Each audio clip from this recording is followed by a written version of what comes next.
Récord de casos, salió el dato de la pobreza, se venció el DNU de los alquileres, apareció un abuelo motochorro y Pampita mostró el cuarto de su futura hija. Otro día más en este hermoso y maternal país. Mi hija o mi sobrina, no sé si la tuve yo, mi hermana, no sé si la mayor o la menor, no sé nada. Hoy, 31 de marzo, se venció el decreto de necesidad y urgencia que prohibía los desalojos por falta de pago y congelaba los precios de los alquileres. Esto significa que si el inquilino no pagó las actualizaciones ni los montos del último año, deberá sumar los meses adeudados más intereses. Bueno, ya que estamos, ¿alguien con garantía en capital? Si me quieres hacer daño, da 3 golpes. Además, hoy se conoció el dato de la pobreza y el 42% de los argentinos es pobre. Qué día, ¿eh? Y pará, porque también hubo récord de contagios en el país. 16.056 casos y 126 muertes. Bueno, che, ¿algo más? Tirame una buena. A ver, esta señora de 92 años que se vacunó y como agradecimiento le cantó un tanguito a las enfermeras. Canta, que jugaré te condena a lastimar tu pena.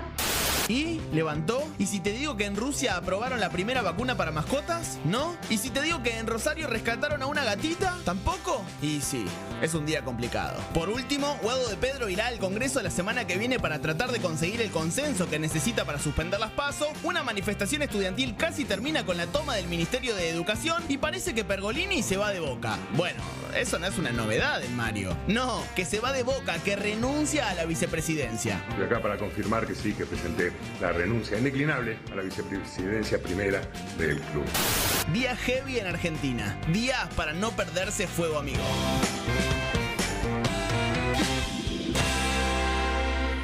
Soy el que nunca premió. Hola, ¿qué tal? Muy buenas noches. Bienvenidos a Fuego, amigo. Bueno, un día, la verdad, con por lo menos 2 sopapos de entrada, ¿eh?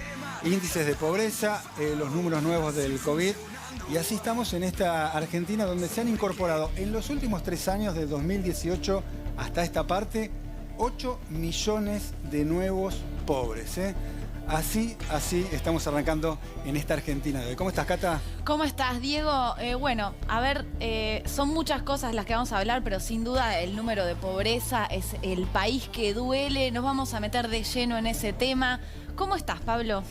¿Qué tal? ¿Cómo estás, Cata? Hola, Diego. Buenas noches. Bueno, y además sumarle todo lo que ocurre efectivamente o que va a ocurrir a partir de mañana. Estaba en el informe el vencimiento del decreto que congelaba desalojos y también los precios de los alquileres. A partir de mañana van a poder oficializarse los desalojos y además aquellos inquilinos o inquilinas que tenían una deuda en función de aumentos que no se pudieron realizar van a tener que pactar 12 cuotas para poder pagar. Pero sobre todas las cosas el gobierno parece desaprovechar la ley de alquileres y esto es un tema muy importante también. ¿Eli? Sí, vamos a contar por qué hay 19 millones de pobres hoy en la Argentina, qué pasa con los indigentes, que es 1 de cada 10, y qué posibilidades hay de salir de esa situación. Si podemos responder eso, Eli, por algún lugar tenemos que arrancar, porque la verdad es que hoy veíamos, y lo hablábamos más temprano con todo el equipo, los números de la pobreza, el país que duele, cómo pasan los gobiernos y la Argentina es una fábrica de pobres, porque la verdad es que sí, hay modelos y modelos que generan exclusión, pero lo cierto es que van pasando en democracia presidentes y cada vez más gente se queda fuera del sistema. Desde el año pasado a este hay 3 millones de nuevos pobres. 3 millones de argentinos y argentinas que no eran pobres y que ahora son pobres. Pero lo más preocupante es cuando vos pensás el país del futuro y ahí ves la infantilización de la pobreza. Los pibes y las pibas que se quedaban afuera del sistema, la pobreza infantil son 6,3 millones de chicos y de chicas pobres menores de 15 años. Cuando pensamos en el futuro, de qué nos viene, tenés que pensar en eso. Y ahí me parece que es una imagen que nos duele mucho. Sí, podemos hablar de la pobreza estructural en la Argentina que viene de arrastre y uno se pregunta, bueno, ¿qué hacen los gobiernos para terminar con esta pobreza? ¿Qué hace el actual gobierno para terminar con esta pobreza? Uno puede comparar los gobiernos, algunos hicieron más, otros menos, pero estamos en un debate eterno, que no termina nunca.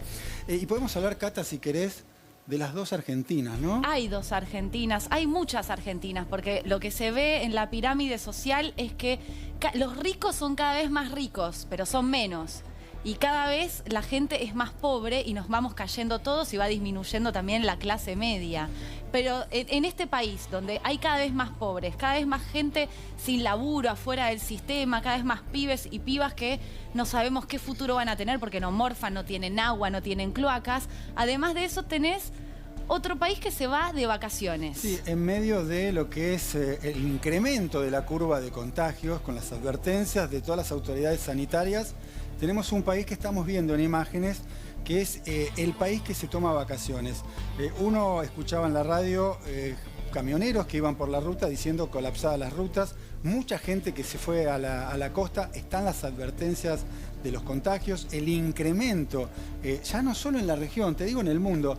Francia, por ejemplo, está decidiendo un toque de queda a partir de las 7 de la noche, hay cierres de colegios en toda la región, ni hablar, ¿no? Ni hablemos de lo que está sucediendo en Brasil. Bueno, en Argentina sigue el relajo, la gente se toma vacaciones. Y además, médicos, médicas, enfermeros, enfermeras diciendo no damos abasto. Y bueno, ahí están las decisiones de dónde está el otro. Y el otro no es solamente el cuidarnos con el COVID, el otro también es el que no le queda otra que salir a la calle para tener un mango para poder comer. El otro también es el que le dicen te tenés que quedar en tu casa y tenés una sola pieza donde no tenés agua, donde no tenés cómo higienizarte. Esta es la Argentina, muy compleja, y tenemos este informe.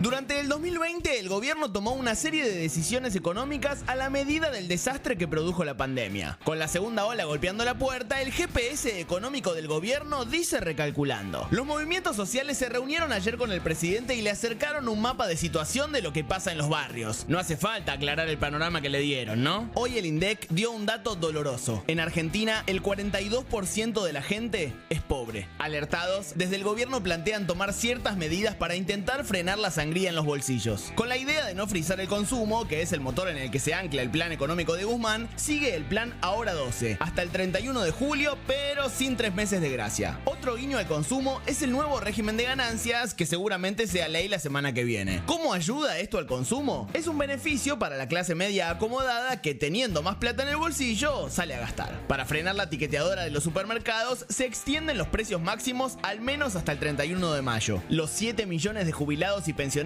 seguirán teniendo el beneficio de la devolución del 15% del IVA en compras con tarjeta de débito, al menos hasta fines de junio. Pero no todas son buenas. El descongelamiento de tarifas prendió todas las alarmas. La gran preocupación es el tema de alquileres. Hoy se venció el DNU, que congelaba los precios y suspendía los desalojos. Según relevamientos del sector, 300.000 hogares arrastran deudas de hasta 5 meses y el 65% de los inquilinos del AMBA perdió ingresos y está endeudado. Hoy hubo movilizaciones en todo el país reclamándole al gobierno atención a este problema que afecta a 9 millones de personas. Para no cerrar tan abajo, el precio de las commodities sigue en buenos valores y el dólar está estable. Además, el gobierno acordó exportar carne de cerdo a los Emiratos Árabes, que si hay algo que les sobra, son dólares. Ay, quién pudiera, ¿no? El desafío para el gobierno nacional sigue siendo el mismo que el año pasado: sostener la economía en el medio de la pandemia y evitar que el daño sea mayor.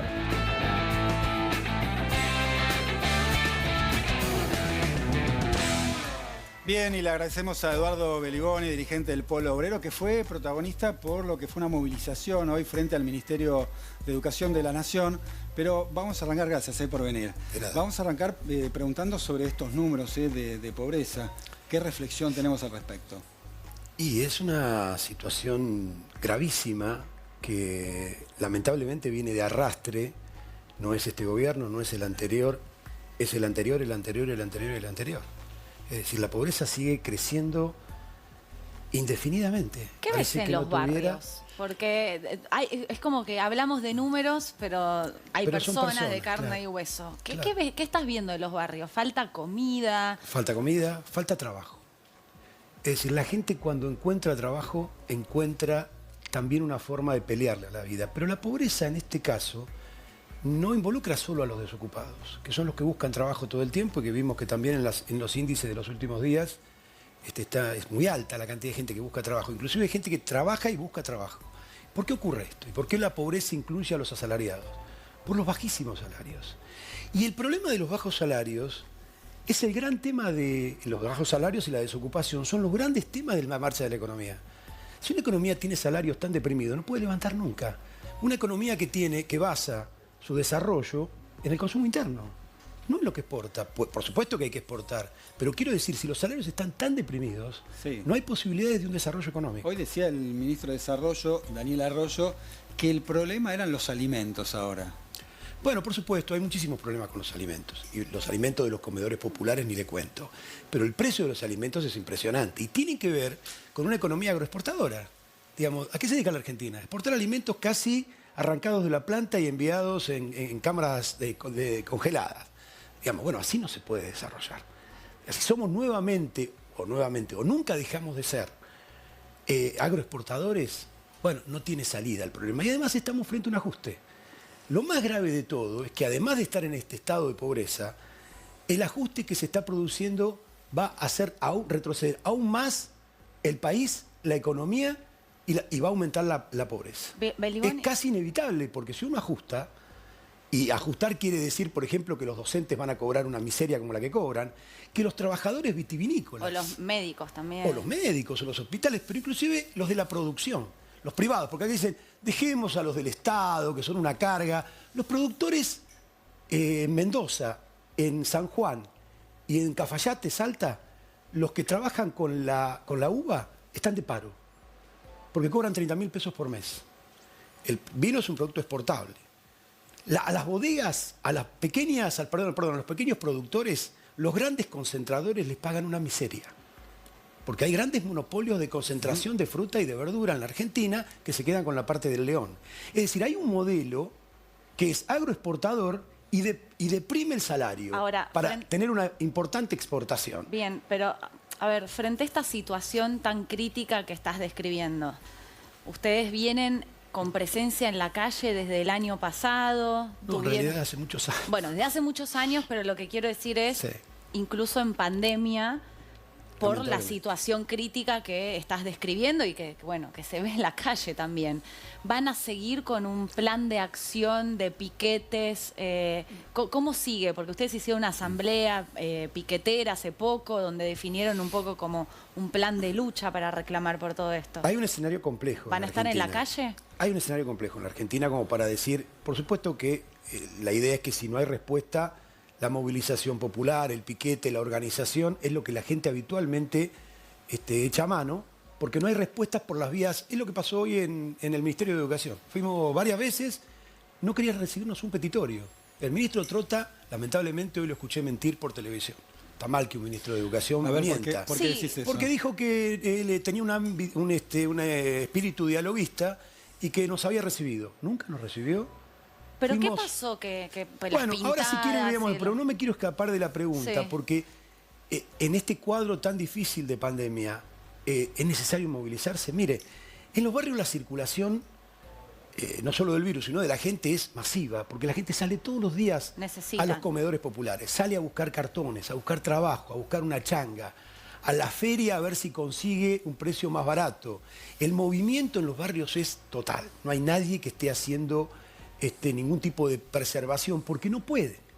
No hablemos de los que se van, como decían ustedes recién, a pasear, sino que estamos hablando de gente que necesita salir todos los días para buscar la comida. Contá un poquito qué pasó hoy, porque lo que reflejan los portales, los diarios, es que tomaron el ministerio, sí, no incluso que se robaron bicicletas. Las paredes. Es un escándalo. ¿Qué pasó? Es un escándalo que nos acusen de robar bicicletas, porque, primero que dicho por trabajadores estatales del mismo ministerio, las bicicletas están guardadas en otro lado. Nunca tuvimos contacto con la bicicleta. Eso lo dijo el ministro también.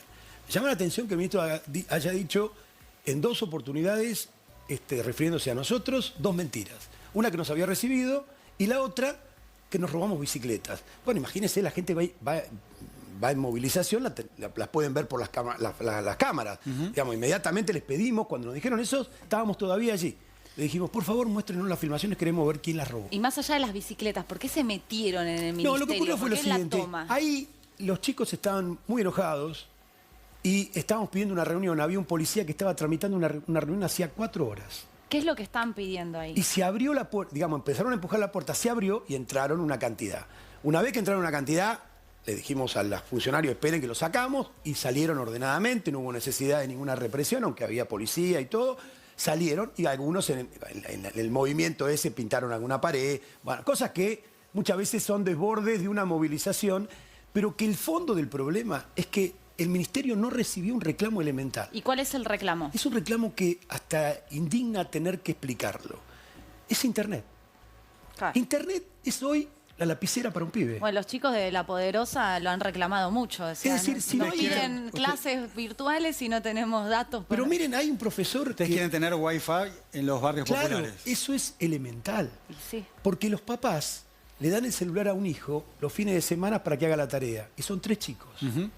Los datos son carísimos de los teléfonos. El que no tiene un plan, que casi nadie lo tiene, que lo tiene que pagar por día o por semana, son carísimos los datos. Se gastan los sueldos en datos para Entonces, estudiar. no hay internet y no hay dispositivos, no hay computadoras. Se ha paralizado todo ese proceso que había de entregarle a las personas vulnerables computadoras para que puedan algo igualar la situación de desigual enorme que hay entre un chico que tiene acceso a internet, a un iPhone, a una computadora, y un chico que ni siquiera tiene acceso al Wi-Fi. O a un teléfono. Nosotros Beliboni, hemos puesto en los comedores populares Wi-Fi. hagamos una pausa acá. Bueno. Ahora vamos a seguir hablando de esto, pero justamente por este mismo tema tenemos conectado a Agustín Salvia, que bueno, es el director del Observatorio de la Deuda Social de la UCA.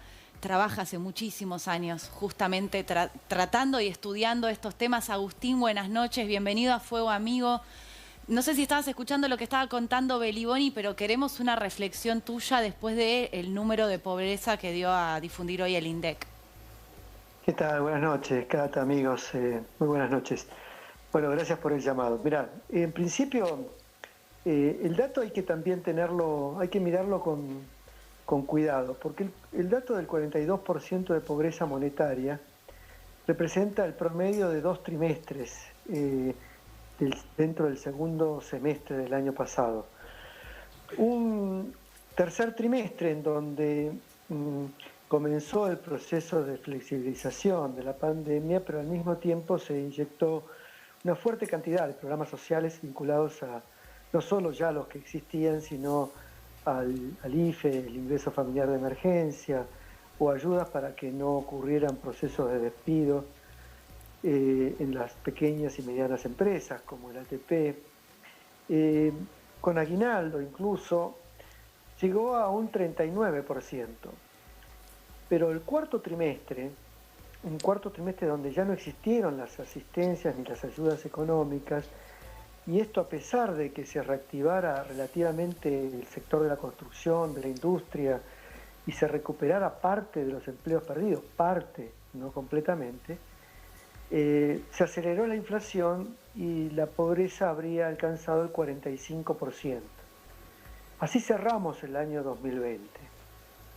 El 42 expresa un promedio. Y lo que está ocurriendo en el primer trimestre del año también representa parte de ese proceso. Los empleos se siguen recuperando, pero con remuneraciones a la baja, sobre todo el sector informal, donde no se ha podido recuperar todo el empleo, o el sector formal, en donde también se ha perdido empleo, pero no solamente por el contexto COVID.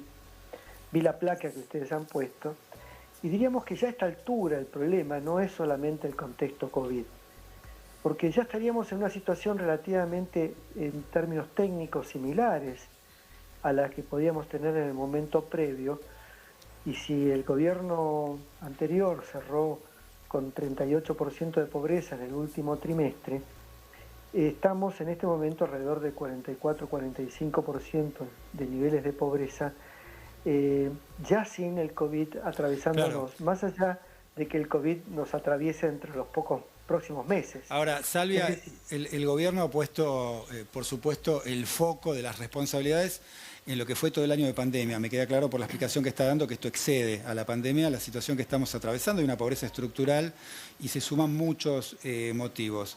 La pregunta es, ¿qué hacemos de acá en adelante? Porque por lo menos en el transcurso de la pandemia el gobierno aplicó algunas medidas, alguna suerte de malla de contención con este ingreso familiar de emergencia.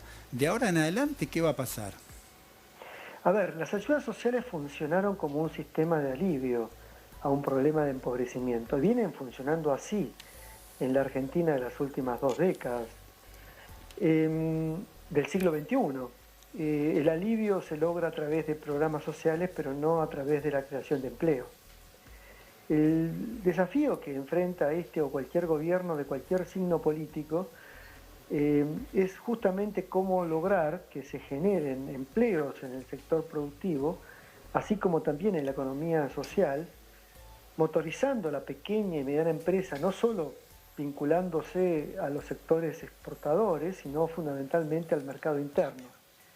Resolver los problemas de pobreza en la Argentina requiere de alta inversión en materia de vivienda, de salud, de educación, de saneamiento ambiental, de servicios y sistemas de cuidado, de desarrollo del capital humano y del capital social de las comunidades tanto urbanos como rurales. Eso implica mucha inversión y la disponibilidad de población puesta a trabajar alrededor de esos desafíos de superación de la pobreza. La política es una política de crecimiento con inversión, con creación de empleo, de mediano y largo plazo. No puede ser una política coyuntural ni una burbuja de consumo para un momento electoral. Ahora, Salvia, buenas noches. Le quería preguntar, básicamente, usted decía que el desafío es crear empleo, pero el desafío también me parece que tiene que ver con mejorar la política de ingresos, ¿no? Puntualmente, hoy viendo en detalle los datos del INDEC, el costo de la canasta básica total asciende a 50.800 pesos. Pero el promedio de los ingresos de estos 19 millones de personas que están debajo de la línea de pobreza es de 29.567. O sea, hay una diferencia enorme para que esos ingresos lleguen a 50.000 y puedan, digamos, en este momento, porque es con la inflación eso se sigue ajustando, puedan salir y superar ese umbral de pobreza. El desafío también es generar ingresos. Comparto, pero en primer momento para mejorar el ingreso va a ser bajar la inflación. No es posible seguir incrementando ingresos cuyo efecto inflacionario se los termina destruyendo en el ciclo siguiente. La dinámica es de un empobrecimiento estructural y permanente. Se necesita crear ingresos, mejorarlos, haber políticas de ingreso en un contexto de políticas de crecimiento y de baja de inflación. La dinámica puede significar tener políticas de alivio social transitorio, pero no pueden ser permanentes. No podemos tener políticas de ingreso que mejoren los ingresos de los trabajadores o los programas sociales sin que al mismo tiempo estemos generando creación de valor y riqueza y trabajo. Ambas ecuaciones son necesarias. Necesitamos crear más riqueza y distribuirla mejor, pero no crear más pobreza y distribuirla peor. ¿Qué es lo que está pasando, no? Hace años que estamos en un país muy desigual. Lo que crece es la desigualdad y eso es tremendo. Ustedes lo marcan mucho. A mí lo que más me preocupa es la infantilización de la pobreza, algo que ustedes ocupan en el observatorio, que es que cada vez más niñas y niños no solamente sufren la pobreza por ingresos de los hogares de los padres, sino también la falta de acceso al agua, la pobreza multidimensional, que todavía marca una desigualdad mucho más dolorosa en el país. Agustín, te queremos agradecer el tiempo que te has tomado para hablar con nosotros en Fuego Amigo y el trabajo que haces. Bueno, gracias Cata y a todo el equipo. Muchísimas gracias y mucha suerte. Bien. Pablo, ¿querías agregar algo? Sí, efectivamente, apareció sobre el final de la charla algo muy importante que tiene que ver con si efectivamente la economía crece, ¿cómo se reparte esa pobreza, ¿no? Carlos Heller suele decir, bueno, la política se resume en cómo se recauda y cómo se reparte eso que se recauda. Y ahí me parece que hay una diferencia de modelos muy concreta. El eje es la puja distributiva. Yo no acuerdo con lo que dice Eduardo, en todo caso sería interesante charlarlo.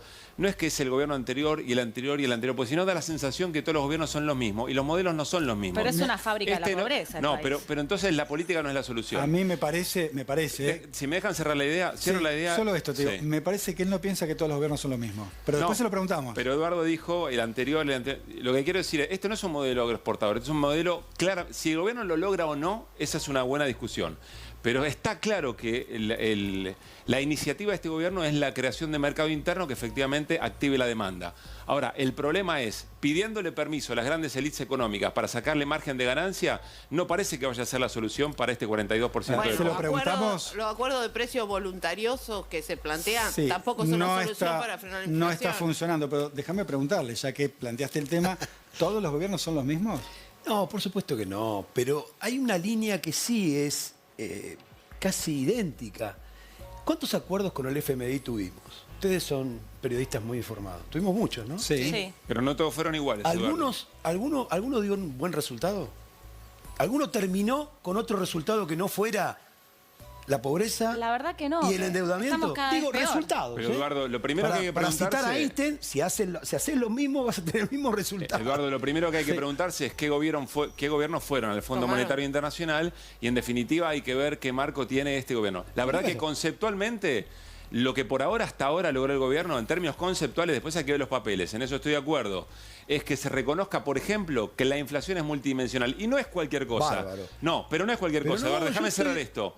Porque lo que está Aplaudimos diciendo... al fondo por haber reconocido lo que todos ya sabemos. Ahora, pero no es menor, porque vos estás negociando con ellos, ¿Pero qué fue a Eduardo. hacer? Por eso, ¿qué fue a hacer el gobierno a explicarle al fondo que es multidimensional y el fondo lo aceptó? 10 puntos, un éxito. A cartón seguido, como se dice, a renglón seguido. Y bueno, ahora tienen que hacer un ajuste. ¿Qué es lo que ocurrió cada vez que fuimos a No, ver el al gobierno fondo? está tratando de evitar el ajuste, No, por Eduardo. supuesto que no. En eso, no, claro, en eso pero es lo mismo pagar disentimos 19... absolutamente. Pero, Eduardo... Me lo acaba de decir las dos funcionarios que puso el Ministerio de Educación para recibirnos después que no nos quería recibir. Dicen, no tenemos plata. Pero para hacer lo que vos decís, no tenemos plata. Para comprar computadoras. Para poner wifi en los barrios. Yo no tenemos conozco, plata. No, pero conozco aparte esa podemos decir definición. algo. No parece la Ustedes línea. no tienen por qué parece creerme la a mí. línea. Veamos el presupuesto que se votó el año pasado. Es un presupuesto de ajuste. Calcula un presupuesto que va a ir al ajuste en todas las áreas, en la educación, en la salud, en la asistencia social. Va al ajuste en todo. Y es más, le digo una infidencia. Un funcionario me dijo que Guzmán volvió todavía más ajustador. Me dice, no, volvió Guzmán. Eduardo, por eso digo, bueno, Guzmán habló que tiene que ver inclusive con los alimentos. Pero Eduardo, porque el ajuste habló va a llegar a los alimentos. Que ordenar el a los déficit. alimentos de las ollas populares. A ver, hablando de Guzmán, dijo que ordenar el déficit no es un tema de derecha. No, claro, es un tema de una economía que ordena las prioridades en función del pago de la deuda. Porque si hay que hacer una discusión redistributiva, perfecto. Rediscutamos si tenemos que seguir pagando una deuda ilegal y fraudulenta. Porque la mayor parte de los recursos no se van en planes sociales, vos sabés bien, ni en Eduardo, comida ni en trabajo. Eduardo, vos se sabés van bien, en pago de la Eduardo, deuda. dos cosas te quiero mencionar y por supuesto podemos no estar de acuerdo. Primero, el gobierno lo que quiere hacer, y está claro, es patear lo más posible los plazos y las tasas para que efectivamente todo ese recurso que se iba a utilizar con la deuda que tomó el gobierno anterior en pagar la deuda y por ende ajustar para que cierren las cuentas, no sea efectivamente el ajuste de la política. Primer punto. Segundo punto que no me parece absolutamente nada menor en este marco. El gobierno, insisto, está apuntalando el mercado interno. Ese es el objetivo. Podemos discutir las velocidades y las decisiones, pero el presupuesto 2021 no es un presupuesto de ajuste, es un presupuesto que comparado con el anterior le da mucha más... qué es lo que llamamos ajuste. Pero porque estamos de acuerdo le da con mucha una pauta salarial No, de bueno, todo a ver, el por gremio. necesidad. A ver, dictada por- vamos a ordenarnos. Quiero escuchar a Eli. Perdón. A ver, el año pasado el gobierno destinó 2 billones de pesos para el IFE, para financiar el IFE y el ATP. Este año eso no está en el presupuesto. Y digo, me parece... Porque la economía crece, bueno, Eli. La economía crece, pero a los 40, Sí. al 42% No, bueno, pero de por pobres eso te le digo que el tarda en tema es llegar cómo el efecto de la distribuís. economía. Pero el Bueno, tema es cómo lo pero distribuís. me parece que tenemos también que pensar en esa situación porque vamos a seguir en un contexto de emergencia con la pandemia y vamos a tener más pobres. Si Ahora, no actuamos de alguna Pablo, no manera. extender el IFE o los ATP es una decisión de cómo distribuís también. ¿O No, Claro que porque es vos una estás decisión pensando en cómo como- crece la economía. De todas maneras, Guzmán dijo, esta es la ruta, este es el plan, este es el presupuesto sin pandemia. Hay que ver cómo reacciona el gobierno esta frente a semana- la situación esta de empeoramiento semana- de la pandemia. ¿Puede Esta volver semana el ajustó. ATP y el IFE? Eli. Hasta ahora no están presupuestados para nada. De hecho, No esta están semana presupuestados. hubo una ampliación presupuestaria, 32.000 millones contra 2 billones. de pesos el año pasado que financiaron. Quiero salir de un ATP. lugar, no estoy defendiendo al gobierno, no me importan los nombres propios. No, yo tampoco estoy lo que sí diciendo- quiero marcar es que no es lo mismo el rol del Estado que tiene durante No, el yo gobierno no estoy que el rol del discutiendo Estado. Y a mí me parece que la Pero posición vos lo de haces, Eduardo, perdóname, que Pablo, yo vos lo haces en respeto, la comparación. Vos lo que estás marcando es la comparación, para decir el que no rol del son los Estado en mismos, la distribución. no son los mismos los distintos gobiernos, que es Y un no, poco lo que vos le marcabas. Me parece a- injusto políticamente compararlos. Más Me parece allá, injusto. quiero decir, son opiniones, pero a ver, el rol del Estado podría quedar muy claro si Guzmán no se metiera en las pautas salariales de los gremios que les dice a todos que tiene que ser del 30% cuando todos sabemos que la inflación va a ser mayor. Porque si acordasen que la redistribución es clave y que el salario tendría que ser un motor de la economía, achatar los salarios como plantea Guzmán es un ajuste Es que al servicio del el pago gobierno de no la plantea deuda. eso, el gobierno plantea ganarle por 3-4 puntos Por supuesto que efectivamente no. a la inflación. Por supuesto que no, si están, Pero con una están inflación. presionando. Bueno, a ver, te voy a dar otro ejemplo. El gobierno tiene ahora en abril la convocatoria del Consejo del Salario Sí. Mínimo Vital y Móvil. Quiere ¿Cuánto aumentar un está el salario 30%? mínimo vital y móvil? 21.600 pesos. 21.600. Una vergüenza. Por la debajo canasta de la básica- línea de referencia, indigencia. es una referencia. Es una vergüenza. Por debajo. Es una ¿Cuánto vergüenza. va a referencia. proponer el gobierno de aumento para que supere? No, ya, por supuesto. 30% va Va a proponer el 30%. 28.000 pesos. Es decir, que va a estar por debajo de la línea de indigencia. Sí. Y no es un salario de referencia que nadie cobra. Es el Las salario. empleadas de amas de casa cobran ese salario. Los trabajadores vitivinícolas cobran ese salario. Entonces, ahí no hay un motor de la economía. Lamento, pero no hay un motor de la economía. Como hacía Macri, la variable del ajuste es el salario. ¿Ves, Eduardo? Pero bueno, si podés ustedes lo ponen a Macri todo el tiempo. No, pero no podés... No, vos estás comparando un gobierno que pone al Estado, Yo no efectivamente, como a toda la comunidad, con No, a Macri. ver, no voy a no es comparar viable. Yo gobierno digo, ni hay una modelo. línea que No es siguen justo los políticamente, gobiernos. no es honesto Ajustar políticamente. por el salario, ajustar por las jubilaciones. Les advertimos, les dijimos, Ahora, esta modificación del cálculo Eduardo, salarial pero vos va a decís la que baja. vos decís que Ya está perdieron el ajustando. 4%. los Eduardo, pelados. vos dijiste que eran distintos y ahora estás diciendo que son iguales. los No, gobiernos. no, no. Ningún gobierno es igual a otro, pero hay una línea. La línea es ajustar por salario, una. Sí. Otra, uno pedir la deuda, 45.000 millones de dólares, rifarla, y el otro reconocerla en absoluto. Y Ni siquiera fabricar investigarla. pobreza también es una línea, Lógico. ¿no? Porque Bueno, la es una verdad es línea. que es una fábrica de pobreza. No, No, pero sé ¿cómo- en qué falla el Estado, Pero pero la ¿cómo verdad el es gobierno que... va a querer fabricar pobres, No, el Cata? gobierno No digo quiere que quiera fabricar pobres. un gobierno fabricar pobres, pero en algo Pero está digo, fallando me el parece Estado. que tenemos que salir de la disyuntiva De tirarse los está pobres de bien un gobierno saber- al otro, pero saber son lo una que- fábrica de pobres. Hay que saber lo que pasó para aprender de eso y no volver a equivocarse, pero también atender una situación de emergencia, que creo que es la situación que hoy estamos Pero enfrentando. estamos siempre en emergencia, Y bueno, porque pero es la siempre realidad del Salvia país. está diciendo, bueno, Pero ese los es el- planes pero, sociales Cata, son un parche Ese es el porque problema de el la modelo... discusión. No podemos utilizar la palabra siempre como si fueran las iniciativas absolutamente iguales. El gobierno anterior planificó la pobreza y Eduardo lo sabe. Este gobierno tiene que tener más coraje político para poder enfrentar a las élites económicas. No son las mismas disputas. No creo que aunque no quiere ningún decir que- gobierno planifique la pobreza, Pero lo que tengas creo du- es que no tengas fallan. dudas. Eduardo, el gobierno anterior, ¿el neoliberalismo no planifica pobreza?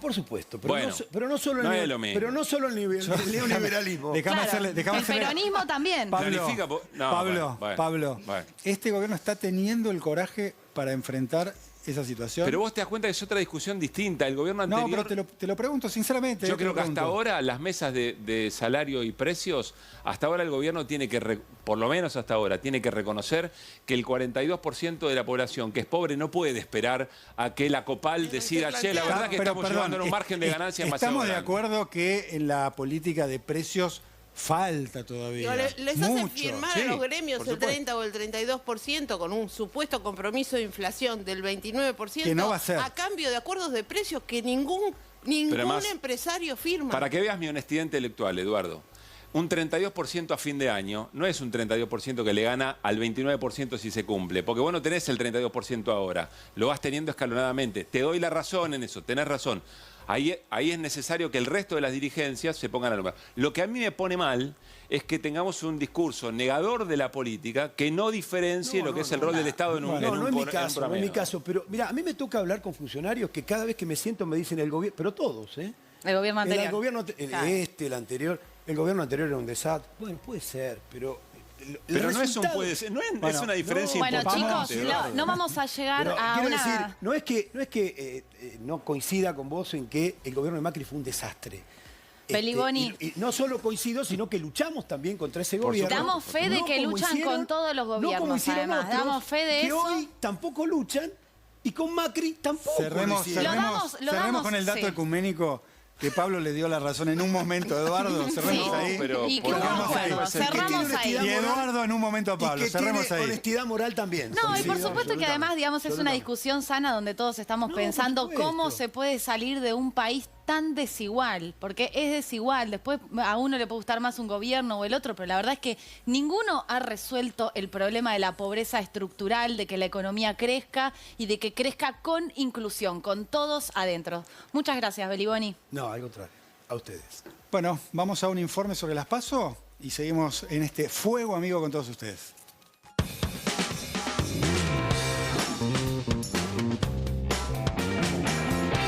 La rosca por las PASO sigue firme. La imagen de ayer post reunión en Casa Rosada fue de paz y armonía. La juntada, que había sido organizada por Guado de Pedro, tenía como excusa la idea de anunciar el desembolso de 5.000 millones de pesos para infraestructura en toda la provincia. Los intendentes accedieron a ir muy contentos y en plena reunión se dieron cuenta de que el tema a discutir era la postergación de las PASO. Y al final del día la noticia de un principio de acuerdo en el cambio de fecha estaba instalada. En Juntos por el Cambio eso cayó como una bomba.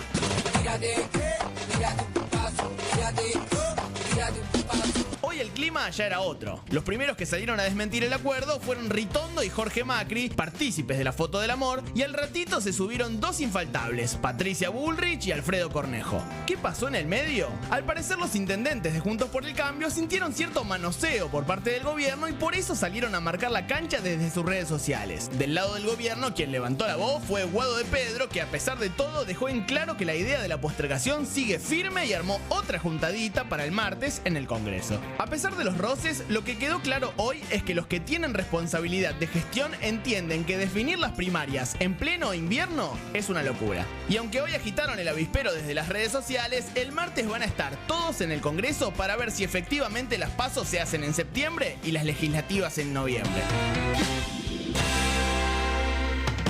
Bien, habló Alberto Fernández hoy nuevamente diciendo que ¿para qué las PASO? ¿No? Me parece que cada vez más claro está el objetivo del gobierno y de muchos gobernadores de no realizar estas primarias en el mes de agosto, de prorrogarlo eventualmente para septiembre. Hay que ver qué pasa con la oposición, que años atrás estaba en contra de realizar las PASO y ahora han salido en masa en el día de ayer a través de las redes sociales diciendo hay que hacer las PASO. Bueno, vamos a ver cómo se define, Cata. Sí, la verdad que es preocupante que en el medio de una pandemia, en el medio de estos números, los políticos de un lado y del otro estén pensando en elecciones. A mí eso, la verdad, me pone mal. ¿Pablo? Me parece que hay dos discusiones que se cruzan, ¿no? La primera es, no debería ser tan difícil que acuerden que si la situación de la pandemia es tan grave que evitar tanta aglomeración de gente podría mejorar la situación, ya sea postergándola un poco más hasta que estén las vacunas y el clima cambie, debería haber un acuerdo concreto. Ahora, suspender las PASOs o no, yo estoy de acuerdo con lo que decía Hernán Lombardi acá. Miren lo que les estoy diciendo. Van a llevar sapos. Estoy de acuerdo. Si efectivamente se decide que las PASO no funcionaron y hay que modificarlas, no debería ser para la elección que está a continuación, debería ser para la posterior. Bien. Bueno, otro tema que nos preocupa mucho, Diego, es el tema de los alquileres. Sí, claro, es el fin de la suspensión de los desalojos, apenas un capítulo de los tantos capítulos que hay, pero en medio de este contexto, medio país pobre, crecimiento de la curva del COVID, bueno, estamos preocupados y hay mucha gente más preocupada, como Fernando Muñoz, a quien tenemos y lo saludamos, por supuesto. Buenas noches, Fernando, Diego, Cata, te estamos saludando. ¿Cómo va? ¿Qué tal? Buenas noches, ¿cómo están? Bien, bueno. Sí, efectivamente. Sí, hay mucha preocupación. El gobierno heredó... Sí, el gobierno digo que heredó, en principio, para poner un contexto, ¿no? Los alquileres más caros de la historia. Esto es, ya antes de la pandemia, la Argentina, la incidencia del alquiler en el bolsillo del trabajador llegó a más del 50%, cuando históricamente no superaba el 25%, e inclusive en la legislación del siglo pasado se decía explícitamente que el alquiler no podía ser más del 25% de los ingresos. En ese contexto lo agarró el gobierno la pandemia y firmó el presidente un decreto que prácticamente hace 5 décadas que no tenía esa terminología y esas decisiones, que fue la suspensión de desalojos, el congelamiento del precio, centralmente, y la prórroga de contratos. El quédate en casa, que ahora ya es una paradoja con la decisión que va a tomar a partir de mañana al liberar los alquileres, pero el quédate en casa o el aislamiento social obligatorio fue la causa central por la cual el gobierno dijo hay que proteger vivienda. Como viene diciendo Naciones Unidas, la vivienda es la primera trinchera contra el virus. Es el límite, la frontera entre la vida y la muerte es el hogar. No tener hogar puede significar un desastre. Total. Bueno, mañana, a partir de mañana, se liberan los alquileres en la Argentina. Se vuelve a la situación anterior a la pandemia. ¿Y qué pasa con toda la gente que no puede pagar el alquiler, que a partir de mañana, cuando se libere todo eso, no tenga con qué pagar y no tenga dónde ir? ¿Qué pasa con esa gente encima en el medio de una pandemia? ¿Qué va a pasar? Va a haber dos situaciones. Va a haber una situación inmediata a partir del lunes, que son aquellos que tienen sentencia ya firmada, digamos, por el juez de desalojo, porque en realidad la suspensión ha sido de las sentencias, no de los juicios de desalojo. Los juicios continuaron. Entonces va a haber una cantidad que el gobierno ni siquiera tiene la información, porque están los juzgados provinciales y en el caso de la Ciudad de Buenos Aires está en la Cámara Federal, la Cámara Civil, una cantidad de desalojos que se van a producir en muy corto plazo, porque son sentencias que estaban suspendidas por el decreto. Ahora, Fernando, y después va a haber una situación de crisis por goteo, digamos, que van a ser aquellos que tienen acumuladas deudas y todavía no tienen iniciado un juicio. A eso voy, Fernando. Del total de los inquilinos, ¿qué porcentaje está endeudado? Las únicas estadísticas son de las organizaciones. Curiosamente, a pesar de que lleva un año el decreto, el Estado no tomó el trabajo que tendría que haber hecho de ver realmente cuál era la situación de cada hogar inquilino, digamos, de cada alquiler. Hay informes de las organizaciones de inquilinos que dicen que prácticamente el 40% está endeudado. Nosotros en la Defensoría del Pueblo, digamos, en el área de inquilinos que yo dirijo, vemos que se multiplicó enormemente desde hace un mes atrás la cantidad de casos que nos plantean deudas grandes, deudas de 5, 6, 8 meses, digamos, de alquiler por pérdida de trabajo, por pérdida de ingresos. Muchísimos que no pudieron volver al empleo. Entonces lo que estamos haciendo nosotros es tomar contacto directo con el propietario o con la inmobiliaria para plantearle un plan de pagos, que es lo que habilita el decreto, en 12 cuotas, pero también el tema de la permanencia por unos meses hasta que pueda cambiar la situación de los inquilinos. En esas mediaciones, en esos acuerdos que hay que hacer a lo largo y a lo ancho del país, debería estar el Estado. Sea el Estado local, el Estado provincial o nacional, sus representaciones en los organismos de vivienda, tendría que dar una opinión. En el acta debería quedar reflejada cuál es la posición del Estado, de cada gobierno local, Bien. en Fernando, relación a la situación particular que tiene esa familia inquilina. Fernando, Pablo Caruso te saluda. Quiero primero reconocer, Fernando es autor de un libro que se llama La desigualdad bajo techo, 100 años de alquiler, que es de lectura indispensable para estos temas. Me preocupa, estamos en vigencia de la ley de alquileres. Me parece que la ley de alquileres es muy buena, ata, por ejemplo, el alquiler al RIP, es decir, al indicador de salarios e inflación, pero sin embargo se ha trasladado todo este costo o lo que presuntamente es la disminución de la ganancia de los desarrolladores inmobiliarios a los inquilinos. Hay aumentos propuestos de hasta 60%. Entonces quiero preguntarte, y es mi preocupación, que la lectura sea que cuando el Estado regula, como con la ley de alquileres, en realidad termina perjudicando efectivamente a inquilinos e inquilinas. ¿Cuál es tu reflexión, Fernando? A ver, Pablo, con la ley de alquileres sucede lo siguiente. Hay 3 puntos de la ley, muy bien dijiste vos, uno tiene que ver con el precio. El Estado recuperó un índice, y no como sucedía hasta hace un año atrás, que era el mercado el que te decía cómo ibas a pagar el alquiler cada 6 meses y con qué porcentaje. Recupera un índice del Estado. Por otro lado, amplió a 3 años el plazo del alquiler, del contrato. Históricamente en la Argentina ha sido de 2, pero inclusive algunos senadores y algunos diputados han planteado reducirlo a 1.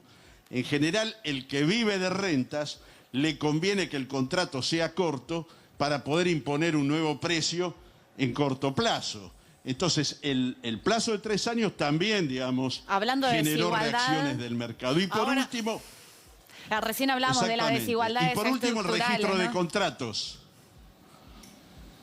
Sí, de todas maneras quería mencionar por eso. El tercer punto es el registro de contratos. Lo intentó Felisa Micheli como ministra de Economía. Sí, que a partir de un planteo público que hizo, de que la ANSES o la AFIP tenía que registrar los contratos de locación, tenía que conocer cuál era la renta en la Argentina de los alquileres. Lo intentó luego Kicillof como ministro de Economía. 3 resoluciones de la AFIP que no se cumplieron. Recién ahora, hace un mes, se tuvo que empezar a cumplir y la reacción del mercado creo que lo que generó como canje fue terminar con el decreto de protección de la vivienda. Ahora, Fernando, en definitiva, ¿cuánto van a aumentar los alquileres? Porque es lo que la gente está pensando. Digo, hay muchos inquilinos que van a tener que pagar la deuda y además renovar los contratos. El precio del alquiler en la Argentina, el precio inicial del alquiler, sea un contrato nuevo, sea lo que nosotros los inquilinos decimos, me van a renovar el contrato, que para la legislación es un contrato nuevo, ese precio en la Argentina es libre desde la última dictadura militar. Hasta que el Estado no se ponga los pantalones largos y defienda a todos los sectores sociales y diga cuál debería ser el precio estimativo de un alquiler de vivienda, va a seguir sucediendo, como vengo denunciando hace 4 o 5 años atrás, que cada vez que se firma un contrato nuevo, los precios suben entre 50 y 100%. Ahora nuevamente están, digamos, en orden público el tema de que si fue por la ley de alquileres, si es por la pandemia. Es una brutalidad que el mercado inmobiliario tenga liberados los precios en un momento de crisis sanitaria y económica inédita, que dicen que ni siquiera se compara con la Segunda Guerra Mundial. Fernando, entonces es el Estado el que va a tener que decir cuánto deben subir los alquileres. Fernando, gracias por el tiempo que nos dedicaste a toda esta explicación. Muy amable. No, al contrario. Gracias a ustedes. Buenas noches. Bueno, nos vamos a ir a una pausa y ya venimos con un poquito más de Fuego Amigo. Quédense ahí del otro lado.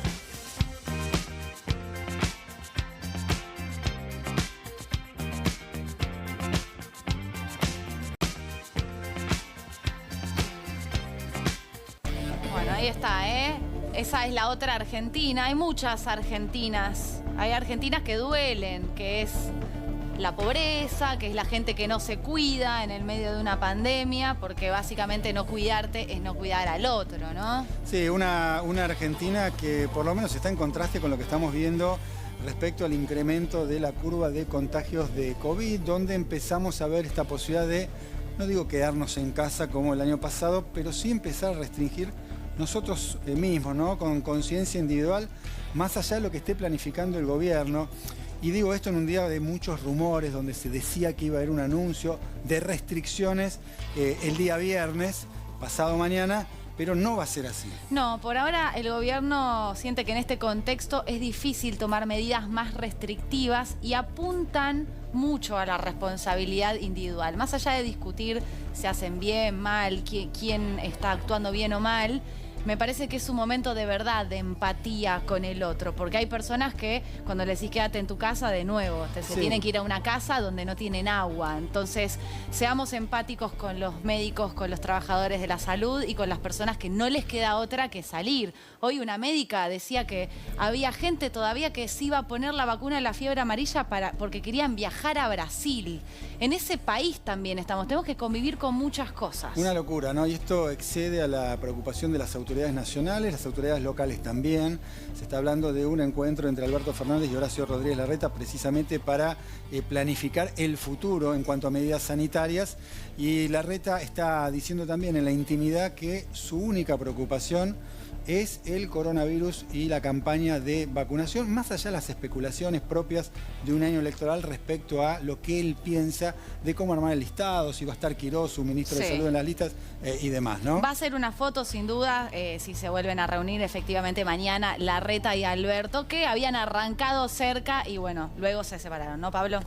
Sí, efectivamente, ojalá prime esta concepción, ¿no? Y que lo electoral quede en segundo plano, porque 16.056 casos positivos en el día de hoy es un número muy importante. Gracias, Eli. Gracias, Buenas Pablo. Se nos va el programa. Va a sonar el Titanic en cualquier momento. Eso quiere decir que no nos hundimos, sino que nos vemos mañana a las 11 de la noche, ¿no, Diego? Sí, los esperamos a todos, a todas Y a todes. y a todos.